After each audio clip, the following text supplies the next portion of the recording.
Plus alpha into beta gamma क्या होता है, डी बाई ए होता है। क्या होता है, माइनस डी बाई ए होता है। Alpha plus beta plus gamma क्या होता है भाई, माइनस बी बटे होता है। Alpha beta beta gamma gamma alpha बराबर क्या होता है, सी बटे होता है। ठीक है, ये देखो, चल स्टार्ट करो भाई। स्टार्ट है सर। अच्छा ये है ना, हो गया। तो देखिए alpha into beta into gamma क्या होता है, माइनस डी बटे होता है। ये बताया गया था। ये कौन सा पॉलिनोमियल है, क्यूबिक है, मतलब क्या है, त्रिघात बहुपद है। ठीक है, इसके बाद क्या है, alpha plus beta plus gamma क्या होता है, माइनस डी बटे होता है। फिर इसके बाद क्या है कि अल्फा बीटा बीटा गामा और क्या है, अल्फा गामा है। ठीक है, तो इसका मतलब है कि मैंने ये सिखाया था ए एक्स क्यूब है प्लस बी एक्स स्क्वायर है प्लस सी एक्स ए एक्स क्यूब है, बी एक्स स्क्वायर सी एक्स डी बराबर क्या है, तो 0 है। ये कैसा है, त्रिघात बहुपद है। बहुपद तो है लेकिन कैसा है, त्रिघात है। इसका मैक्सिमम घात कितना है, 3 है ना। जैसे आप छोटे रहे होगे तो आपके लोग की मम्मी क्या है कि बांधती होंगी चोटी ना, इस पर बांधती थी, किस पर बांधती थी, लेकिन आप क्या करते थे, ऐसे एक बांध लेते थे ना, तो त्रिघात था, 3 तो सीख था ना। लेकिन अब जैसे जैसे बड़ी होती गई तो उसे 2 बांध लिए, और बड़ी हो जाएगी, शादी ब्याह के बाद क्या इकट्ठे चोटी बांधोगी ना, तो वो क्या हो जाएगा, एक घात वाला हो जाएगा। अभी देखो 2 घात वाली हो ना, डराने वाला है, मार देती उसी। ठीक है, ये देखो अभी 3 घात बहुपद हो गया। अब इसका फॉर्मूला क्या होता है, अल्फा प्लस बीटा। पहले हम देखेंगे alpha plus beta plus gamma बराबर कितना, माइनस बी बटे ए। तो यहाँ से ए बराबर क्या होगा, एक्स क्यूब के साथ क्या होता है, एक्स क्यूब के साथ क्या होता है भाई, एक्स क्यूब का ये गुणांक है, एक्स क्यूब के साथ जो गुणांक है वो ए है, तो इसका गुणांक ये हुआ। एक्स स्क्वायर का जो गुणांक है वो क्या है, बी है। एक्स का गुणांक क्या है, सी है। डी क्या होता है, कांस्टेंट होता है। ठीक है, कांस्टेंट का मतलब क्या होता है, चर होता है। ठीक है, समझे कि नहीं समझे, एक बातें नहीं, गलत बातें नहीं। अब इसमें कहा जा रहा है कि फॉर्मूले के बेसिस पर ना alpha plus beta plus gamma बराबर क्या है, ऐसे लिखेंगे alpha plus beta plus gamma बराबर क्या है कि माइनस बी बटे होता है। तो इसमें बी क्या है, इसमें ए बराबर कितना भाई, ए बराबर कितना है, 3। गलत, सीधे देखो, बी बराबर कितना है, -5, सी बराबर कितना है, डी बराबर कितना है, -3। इसी को इस फॉर्मूले में रखो, -5। मतलब यहाँ पर क्या है कि बी बराबर क्या, -5, पहले से माइनस लगा हुआ है, तो ऐसे लिखो, माइनस पहले से लगा हुआ, -5 बटे ए बराबर कितना है, इसके सामने 3 कर लो, तो ये कितना हो जाएगा, माइनस माइनस क्या होता है, प्लस होता है ना। ये इसका मतलब ये रिप्रेजेंट कर रहा है कि एक चीज माइनस में है बाहर, एक माइनस के अंदर, जब इसका मल्टीप्लाई करेंगे तो क्या होगा, प्लस हो जाएगा। तो ये क्या आ जाएगा, 5 बटे 3 आ जाएगा। इसका आंसर ये आ गया। ठीक है, 5 बटे कितना आ गया, 3। फिर दूसरी बात क्या है कि ये वाला हो गया। इसके बाद देखो क्या है कि ये है, इसका मल्टीप्लाई अल्फा बीटा, फिर इसका मल्टीप्लाई बीटा गामा, फिर अल्फा गामा। ठीक है, अब हाँ अल्फा गामा, इसका फॉर्मूला क्या होता है, सी बटे ए। तो सी बराबर कितना भाई, -11 रख लीजिए। ए कितना है, 3 रख लीजिए। तो इसका आंसर यही है, -11 बटे 3 है। ऐसे राइट। फिर उसके बाद क्या है कि alpha beta gamma, alpha into beta into gamma, ये क्या होता है, माइनस डी बटे ए होता है। अब यहाँ देखिए क्या है, माइनस डी कहा जा रहा है, फॉर्मूला में माइनस होता है, पहले माइनस लगाइए। डी कितना है, -3, इसको -3 ऐसे करिए। ए कितना है, 3 है, 3 रखिए। माइनस माइनस कितना होगा, +3 होगा, ये कट जाएगा तो कितना है, 1 आ जाएगा। इसका मतलब आंसर कितना आ जाएगा, 1 आ जाएगा। तो आपको ये पता चल गया कि इसका आंसर ये आएगा, इसका ये आएगा, इसका ये आएगा। समझ में आया? एक क्वेश्चन नोट डाउन कर लीजिए। इसके बाद क्या है कि इस वीडियो को लाइक शेयर सब्सक्राइब जरूर करिएगा और अपने दोस्तों को बीच में शेयर भी करिएगा। ठीक है, इसको इस तरह देखिए, इस क्वेश्चन में क्या है, 3x क्यूब था, -5x स्क्वायर -11x माइनस क्या था, 3 था। ठीक है, यहाँ पे x क्यूब कर लीजिएगा। देखिए ये क्वेश्चन नंबर 4 था, टेस्ट का क्वेश्चन नंबर सेजल बात नहीं। क्वेश्चन नंबर 4 है, x + 3y बराबर क्या है, 6 है, 2x - 3y बराबर क्या है, 12 है। ये ग्राफ विधि से क्या करना है, इसको हल करना है। पहले आप क्या करेंगे, यहाँ पर मतलब इसका टेबल टाइप बना लेंगे। ऐसे क्या करेंगे, ऐसे टेबल छोटा सा बना लेंगे। ठीक है, यहाँ पे क्या कर लेंगे, x रख लेंगे, यहाँ y रख लेंगे, यहाँ पे क्या रखेंगे, इधर देखिए। पहले आप इसको सॉल्व करेंगे, x + 3y बराबर 6 है ना, तो यहाँ पे देखिए क्या है, x + 3y बराबर 6 है। अगर x का मान कुछ रखोगे ना तो y का मान कुछ भी आ जाएगा। ठीक है, अगर x का मान क्या रखना चाह रहे हो, 3, चलो x का मान हमने इधर 3 रख लिया, इसी में रखो 3 प्लस क्या है, 3y बराबर 6 होगा। तो 3y बराबर क्या होगा, जो हमारा चर है वो एक साइड हो जाएगा और अचर है एक साइड हो जाएगा। तो 6 है इधर ना, तो 3 इधर आके क्या हो जाएगा, -3y बराबर कितना होगा, 3, y बराबर क्या होगा 3/3, यानी ये कट के कितना आ जाएगा 1 आ जाएगा। इसका मतलब y का मान कितना आ गया 1 आ गया। अब x का मान आप क्या लेना चाहते हो, एक चीज अपने से मानना पड़ेगा दिमाग में, 2 4 5 6 ऐसे माइनस में भी ले सकते हो, ठीक है। अगर x बराबर 5 ले लिए, ध्यान दीजिएगा, x बराबर 5 ले लिए, यहाँ पर आपको 5 + 3y बराबर 6, तो 3y बराबर क्या होगा 6 - 5 होगा, y बराबर कितना होगा 1, y बराबर 1/3 हो जाएगा, ये इसका मल्टीप्लाई में है, ठीक है। इसका मतलब है कि ये 0.33 आ जाएगा, लगभग ये 0 पॉइंट कितना आ जाएगा 33 आ जाएगा, ये हाफ से भी कम आ जाएगा, आधा से भी कम आ जाएगा। अच्छा, इस टेबल को हम लोग कंप्लीट कर लिए, ठीक है। किसी भी लाइन को रिप्रेजेंट करने के लिए क्या है कि मिनिमम 2 बिंदुओं की जरूरत पड़ती है। इसके वजह से क्या है कि हम 2 ही बिंदु निकाले हैं, ये इसके 2 बिंदु जो निकाले हैं ये इसके कोऑर्डिनेट आए हैं, ठीक है। फिर इसके बाद क्या है कि हम इसको सॉल्व करेंगे, ठीक है। यहाँ पर देखिए इसको सॉल्व करेंगे, यहाँ क्या है 2x - 3y बराबर क्या है 12 है। अब इसके लिए भी एक टेबल ऐसे बना देते हैं छोटा सा, बातें नहीं, गर्ल्स बातें नहीं,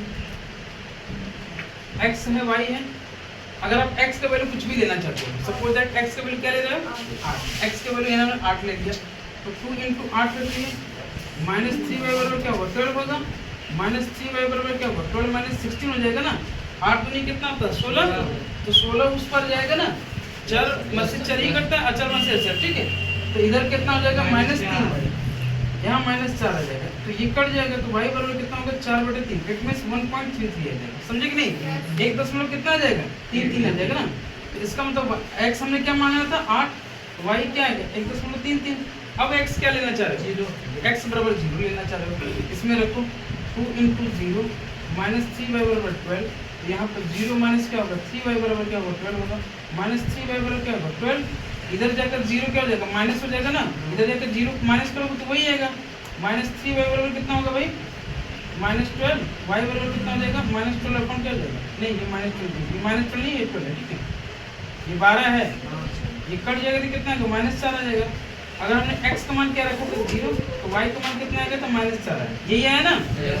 अब हम इसको ग्राफ पर कैसे रिप्रेजेंट करेंगे, ग्राफ को मैं बहुत बढ़िया से समझाया था और लिखवाया भी था, जो लोग पीछे का नोट्स पढ़े होंगे उनको समझ में आया होगा, और कोई नोट लिख कर भी सिवा अभी मत नोट करो, ठीक है। हर चीज़ को समझा रहे हैं, इसके बाद क्या मौका दे रहे हैं नोट करने का, ठीक है। ऐसा नहीं कि हिंदी की क्लास चल रहा है बोल रहा हूँ लिखो लिखते, ऐसा नहीं है, ठीक है। इसको क्या कहते हैं -x अक्ष कहते हैं, क्या कहते हैं -x अक्ष, इसको क्या कहते हैं x अक्ष कहते हैं। जो लोग एकदम नहीं पढ़े ध्यान दे लें, ठीक है। इसको क्या कहते हैं y अक्ष कहते हैं, ये क्या होता है पॉजिटिव होता है, ये क्या होता है -y अक्ष होता है, ये क्या होता है नेगेटिव होता है। इसको हम क्या कहते हैं मूल बिंदु कहते हैं। जो हमारा ऊर्ध्वाधर लाइन है और क्षैतिज लाइन है, जिस बिंदु पर कट करती है उसको हम लोग क्या कहते हैं मूल बिंदु कहते हैं, क्या कहते हैं मूल बिंदु। इसका मतलब है कि मूल बिंदु हमारे क्या है ये है, ठीक है। अब हम डिस्टेंस मेजर करते हैं, यहाँ से यहाँ तक क्या होता है नेगेटिव होता है, यहाँ से यहाँ तक क्या होता है पॉजिटिव होता है, यहाँ से यहाँ तक। अच्छा, जब भी कोई चीज़ें क्या है कि मेंशन किया जाएगा या मेजरमेंट किया जाएगा, देखा जाएगा, उसकी तुलना किया जाएगा, नापा तोला जाएगा, तो इसके मूल बिंदु से ही किया जाएगा तुलना। यहाँ से यहाँ तक क्या होगा पॉजिटिव होगा, यहाँ से यहाँ तक क्या होगा पॉजिटिव होगा, ये हमारा फर्स्ट कोऑर्डिनेट आता है, ये हमारा सेकंड कोऑर्डिनेट आता है, ये हमारा थर्ड होता है, ये हमारा फोर्थ होता है। चतुर्थांश की बात कर रहे हैं, चतुर्थांश में पहले में क्या आता है प्लस प्लस आता है, दूसरे में क्या आता है x बराबर क्या होता है कि माइनस होता है प्लस होता है, तीसरे में क्या होता है माइनस होता है माइनस होता है, चौथे में क्या होता है x बराबर प्लस होता है, फिर क्या होता है y होता है, ठीक है। अच्छा, ये बातें कहा गया था, अगर इसमें हम x y ऐसे रख देते हैं, x y रख देते हैं, इसको हम क्या करते हैं भुज कहते हैं, क्या कहते हैं भुज, इसको क्या कहते हैं कोटि कहते हैं, समझ में आ रहा है। अच्छा, ये जो लाइन है -x से प्लस x, ये क्या कहलाती है क्षैतिज कहलाती है, क्या कहलाती है क्षैतिज रेखा, ठीक है, क्षैतिज रेखा, जिसको क्या कहते हैं हॉरिजॉन्टल लाइन कहते हैं, क्या कहते हैं। अच्छा, -y से +y तक क्या कहलाता है ऊर्ध्वाधर, ऊर्ध्वाधर रेखा, जिसको क्या कहते हैं वर्टिकल लाइन कहते हैं, क्या कहते हैं वर्टिकल लाइन कहते हैं। अच्छा, -x जो ऊर्ध्वाधर और क्या है क्षैतिज जो दोनों काटते हैं उसको क्या कहते हैं मूल बिंदु कहते हैं, ये आपको पता होना चाहिए, ठीक है।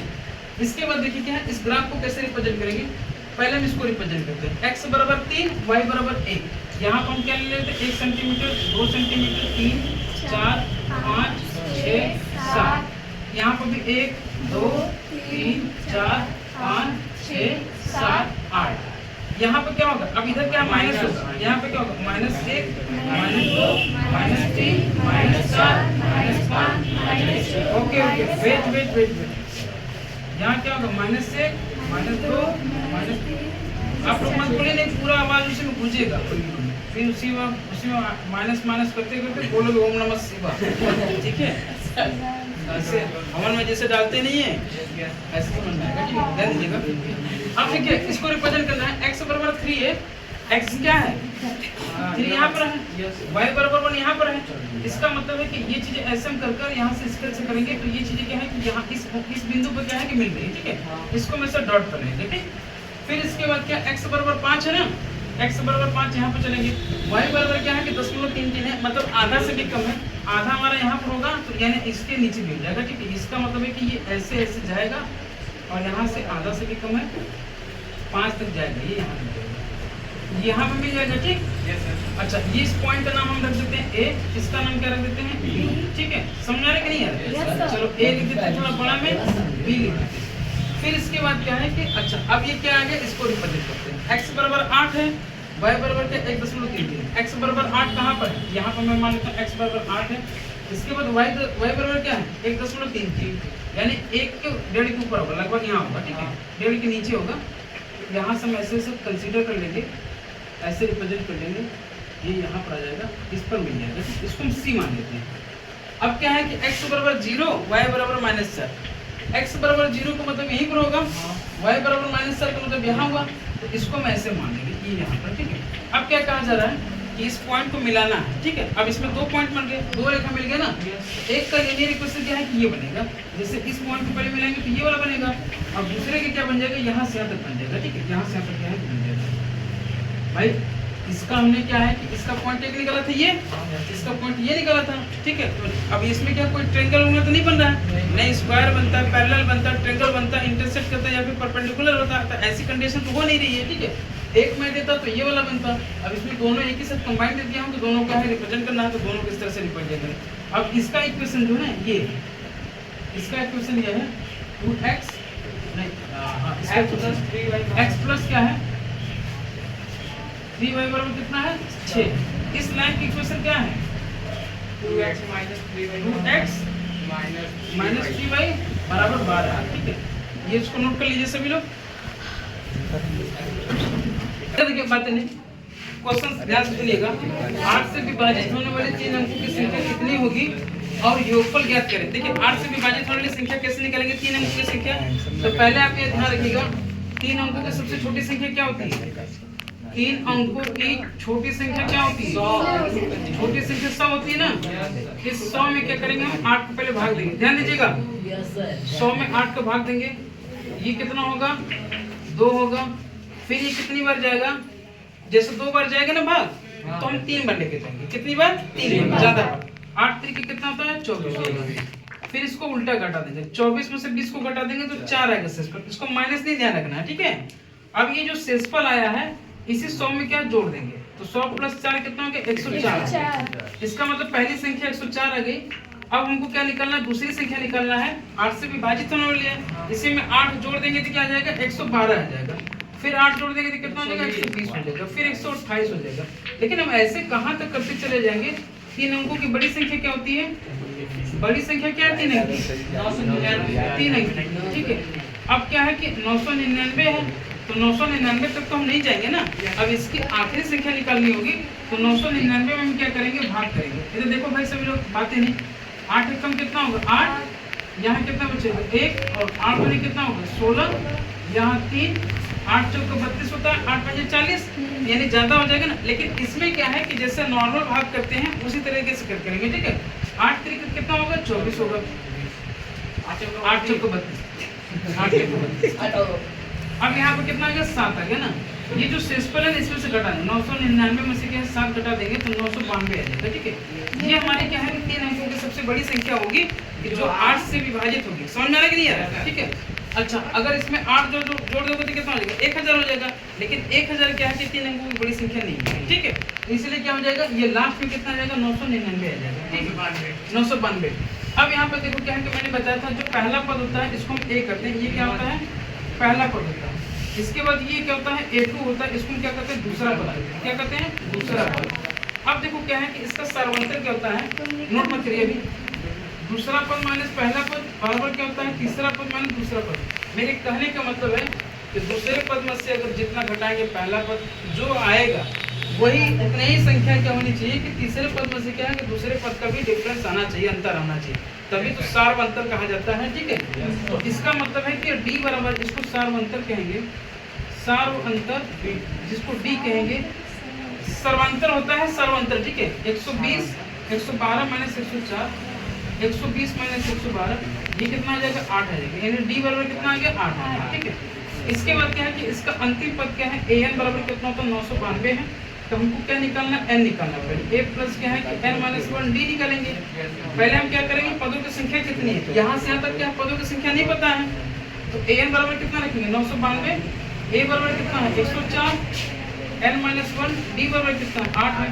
अब देखो 992 माइनस 104 करेंगे, यहाँ कितना होगा 8n माइनस 8, इधर देखो अब इसमें से घटाओ 992 में से क्या 104 जाएगा, कितना मिलेगा, ये इसको उधर देगा 12, 12 में से क्या है कि यहाँ पर जाएगा तो 8 बचेगा, यहाँ पर भी 8 और यहाँ पर भी 8। अब इधर देखो क्या है कि ये इधर आकर जुड़ जाएगा। ठीक है, यहाँ पर 8 मिल जाएगा, जब इसको जोड़ेंगे तो कितना होगा 896, यहाँ पर कितना n बराबर कितना नीचे 8 हो जाएगा, जब इसको हम काटेंगे तो कितना आएगा 112 आ जाएगा, यानी पदों की संख्या कितनी आएगी 112 आएगी।